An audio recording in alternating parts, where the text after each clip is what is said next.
প্রায় 4-5 ঘন্টা হাঁটার পরে হাসান একটা শহরের ভিতরে চলে আসে। সামনে একটা বেঞ্চি দেখতে পাই, বেঞ্চির উপরে বসে পড়ে। তারপরে ভাবা শুরু করে কোথায় যাবে, সে কি করবে। তারপরে হাসান সামনে তাকিয়ে রাস্তার ওই পারে দেখে যে 3-4 জন মিলে একটা প্রাইভেট কারে ডাকাতি করছে। হাসান দেখতে পেল যে রাস্তার এক সাইডে একটা ডাল পড়ে আছে, ওইটা নিয়ে গিয়ে পিছ থেকে 4 জনকে ইচ্ছা মতো মারা শুরু করে। 4 জনের মাথার উপরে আঘাত করে, 4 জন মাটিতে লুটিয়ে পড়ে এবং কিছুক্ষণ পরে 4 জন একেবারে জ্ঞান হারিয়ে ফেলে। তখনই গাড়ির ভিতর থেকে একটা মহিলা বলে উঠলো, তুমি কে বাবা, আমাদেরকে এভাবে বাঁচালে? তখন হাসান বলে উঠলো, আমি একটা অনাথ এতিম ছেলে, রাস্তায় রাস্তায় ঘুরে বেড়াই। তখন ওই মহিলাটা বলে উঠলো, তুমি কোনো কাজ কাম করো না? তখন হাসান বলে উঠলো, না আন্টি, আমার মতো ছেলেকে কাজ দিবে কে? তখনই আন্টি বলে, কোনো সমস্যা নাই, আমি তো আছি। কোনো সমস্যা নাই বাবা, আমি তোমাকে কাজ দিব। আর তুমি আমাদেরকে এত বড় দুর্ঘটনার হাত থেকে বাঁচালে, আজকেই তোমাকে আমি কাজ দিব, আমাদের সাথে আমাদের বাসায় চলো তুমি। কথাটি বলা মাত্রই প্রাইভেট কারের ভিতর থেকে একটা মেয়ে বলে উঠলো, আম্মু এদেরকে বিশ্বাস করতে নেই, এরা রাস্তার ভিতরে হয়তোবা মাস্তানি করে বেড়ায়, গুন্ডা মস্তান হতে পারে, হয়তোবা এটা একটা এদের চাল। তখন হাসান বলে উঠলো, আপামনি আমি কোনো গুন্ডা মস্তান না, আর আমি এমন ছেলে না, আপনাদের মন না চাইলে আপনারা আমাকে নিয়ে যান না, তাও এমন বলেন না। আপনাদের বিশ্বাস না হলে আপনারা যেতে পারেন, আল্লাহ হাফেজ। আরে বাবা, ওর কথায় রাগ করো না, ঠিক আছে? আমি দেখে বুঝে গেছি তুমি একটা ভালো ছেলে, তুমি অমন না। তখন হাসান বলে উঠলো, না আন্টি, আমি আপনার সাথে যাব না, এই মেয়ের বিশ্বাস হচ্ছে না আমাকে। তখন বলে উঠলো, না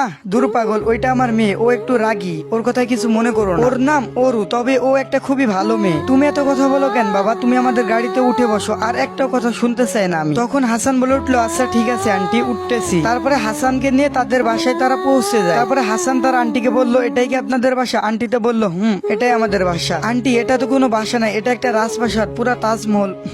পাগল ছেলে একটা। তখন আন্টি বলে উঠলো, আচ্ছা তোমার কি কোনো বাবা মা ভাই বোন নাই? না আন্টি, আমার এই পৃথিবীতে কেউ নাই, আমি অনাথ এতিম, রাস্তায় রাস্তায় ঘুরে বেড়াই। ও আচ্ছা, তুমি আমাদের গাড়িটা চালানো শিখো আর ড্রাইভিং শিখো, ঠিক আছে? আর কিছু মন চাইলে সেটাও কইরো। আচ্ছা ঠিক আছে আন্টি, আর আমার নাম হাসান। তখনই অরুর মা অরুকে বলে উঠলো, এই হাসানকে গেস্ট রুমে নিয়ে যেত। তখন অরু বলে উঠলো, এই মা কি বলতেছো, পাগল হয়ে গেছো নাকি? এ থাকবে আমাদের গেস্ট রুমে। তারপরে অরুর মা বলে উঠলো, যা বলতেছি তাই কর। অরু বাধ্যতামূলক ভাবে হাসানকে নিয়ে গেস্ট রুমে গেল। হাসান আর অরু যখন গেস্ট রুমে ঢুকে পড়ে, তখন অরু এমন একটা কাজ করে বসলো যেটা হাসানের চিন্তার ও ভাবনারও বাইরে ছিল। অরু হাসানের 2 গালে চড় মেরে গাল 2টা একেবারে লাল করে ফেলে, এই কুত্তার বাচ্চা, তুই আমাদের বাসায় আসলি কেন? হাসান বলে উঠলো, আশ্চর্য, আপনি আমাকে থাপ্পড় মারলেন কেন? বুঝলাম না আপু। তখনই অরু বলে উঠলো, বুঝবা না তো, সুন্দর মেয়ে দেখছো আর গাড়িতে উঠে পড়ে চলে এসেছো। হাসান বলে উঠলো, আপনার কোথাও ভুল হচ্ছে, আমি নিজে থেকে আসতে চাই নাই, আপনার মা এক প্রকার জোর করে এনেছে, আমি নিজের ইচ্ছে আসিনি। তামান্না বলে উঠলো, আচ্ছা ঠিক আছে, ভালো বুঝি সবই, চুপ থাকো, আর কিছু বলা লাগবে না তোমাকে, তোর মতো ছেলেগুলাকে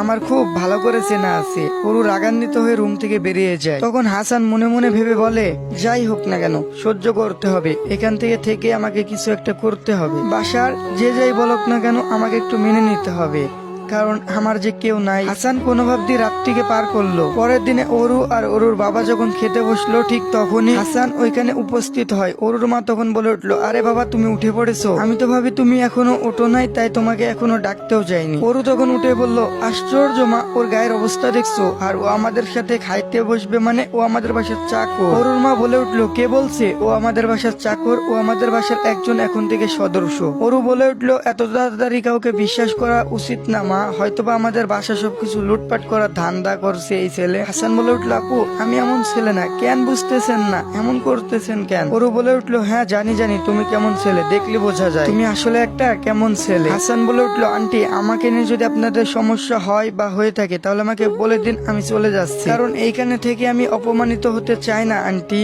আরে বাবা রাগ করো না তো, তুমি তো জানোই আমার মেয়েটা একটু রাগী, আসো এখানে বসো, আমি ভাত বেড়ে দিই। অরু তখন বলে উঠলো, ও যদি আমাদের সাথে এখানে বসে খায় তাহলে আমি কিন্তু খাবো না, বলে দিলাম। ওর পোশাক দেখলে ওর পাশে বসতে মন চায় না। অরুর মা এটা শুনে অনেক রেগে গেল, আর একটা কথা শুনতে চায় না। অরু, তোমার মুখে মানুষকে সম্মান করতে শিখো, আর তোমাকে কিসের জন্য পড়াশোনা করাইতেছি? হ্যাঁ। হাসান বলে উঠলো, আরে আন্টি বাদ দেন না, ও ছোট মানুষ, ও একটু কম বুঝে, আমি আমার রুমে গিয়ে খাইতেছি। অরুর আম্মু বলল, না তুমি এখানে বসেই খাবে। হাসান বলে উঠলো, না আন্টি একটু বোঝার চেষ্টা করেন, আমি আমার রুমে গিয়ে খেলেই ভালো হবে, প্লিজ আন্টি বোঝার চেষ্টা করুন, আমি আপনাকে রিকোয়েস্ট করতেছি। আচ্ছা বাবা তুমি তোমার তোমার রুমে গিয়ে খাও, তোমার খাবার তোমার রুমে একটু পরে দিয়ে দেওয়া হবে। আর আজ থেকে মাইক্রো ড্রাইভিংটা একটু প্র্যাকটিস করো। এমন করে ড্রাইভিং করতে করতে 1 মাস 2 মাস পরে গাড়ি চালানো শিখে যায় এবং গাড়ি চালানো থেকে শুরু করে গাড়ির সবকিছু খুঁটিনাটি সম্পর্কে জ্ঞান অর্জন করে ফেলে। তখন ওরু বলে উঠলো, এই চাকর তুই আজকে আমাকে কলেজে নিয়ে যাবি, আমার কলেজে আজকে অনেক লেট হয়ে গেছে। হাসান বলে উঠলো, আপনি গাড়িতে গিয়ে বসেন, আমি রেডি হয়ে আসতেছি। ওরু বলে উঠলো,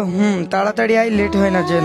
গাড়িতে গিয়ে বসেন, আমি আসতেছি আপা। তখন ওরু ঠাস ঠাস করে 2টা চড় মেরে দিল হাসানের গালে। চাকরে বাচ্চা, তোরে কতবার বলছি আমারে আপা বলবি না, আমারে ম্যাডাম বলবি। তখন হাসান বলে উঠলো, আচ্ছা সরি ম্যাডাম, আমার ভুল হয়েছে, মাফ করে দেন। এরপর ওরু গিয়ে গাড়িতে বসে, হাসান রেডি হয়ে গাড়ির ড্রাইভিং করতে শুরু করে। ড্রাইভিং করে কিছুক্ষণ পর কলেজের ভিতরে চলে আসে। তো এরপরে কি হয় অবশ্যই আপনাদেরকে জানতে হলে বেশি বেশি করে কমেন্ট করতে হবে। এরপরে